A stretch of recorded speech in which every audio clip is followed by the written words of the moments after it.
I am here, Joe Pantalone, candidate for mayor, to talk about the Union-Pearson rail link. As we all know, the province and Metrolinx have said they wanted these to be diesel trains. And I'm here because there's a deep concern in the community, which I support 1,000%. I'm here, by the way, with Kim Fry, who's a member of the Brockton community and environmentalist, and Fiona Nelson, who's a past chair of the Public School Board in Toronto, as well as being a present member of the Public Health, the Board of Public Health. Well, I'm here because the provincial plan really does not make any sense. It represents a plan which is obsolete, using diesel trains. Practically nobody in the world uses them. If you go to Europe, Asia, Northeast United States, California, either they are electric trains linking the downtown to the airport, or in the process of converting to electric trains. So what are we doing basically in this city, going with the outdated technology which is noisy, which is polluting, and by the way, what the diesel releases gets in your bloodstream, which could have serious public health issues, and that's why Fiona Nelson is here. And what are we doing basically? Doing unproven technology. Each of those diesel trains is supposed to cost $10 million each. And each of those is supposed to have new technology, which doesn't exist yet, you know, but we gotta believe, I suppose, which is supposed to be converted to electric in the future. It does not make any sense. In Scarborough, we built the SRT, which was experimental technology, and we know the problems that are experienced there to begin with. So I'm here to call on the provincial government, the Metrolinx, to basically scrap the plan for diesel trains between Union Station and Pearson and put in electric trains instead. Because by so doing, we'll be doing present and future generation a service, as well as being cost effective. Because the technology is already there for electric trains, is not there for diesel trains that can be converted to electric. And I'd like to point out that the community, the Clean Trains Coalition, has done an amazing job, and that's why we actually have a stop in Weston, because the community asked for it. The reason why in the junction we don't have pylons being done at night and so forth is because the community fought back.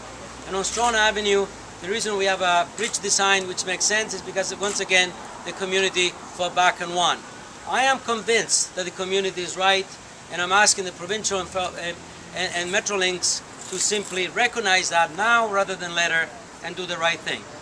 So that's my position. And there's a bunch of people who are agreeing. I don't know if Fiona Nelson, who's a member of the Board of Health, want to say anything to this, as well as being somebody who looked after our children in Toronto for decades, I think. Yes. So, there you go. Well, the main concern I have is the health issue. These trains are running through the gardens of a very densely populated part of town, past the parks and the playgrounds of a very densely populated part of town, every 10 minutes. And if people are going to have that kind of intrusion into their lives forced on them, the least we can do is use a healthy alternative, which is electric trains. And the cost of conversion in 5 years is madness.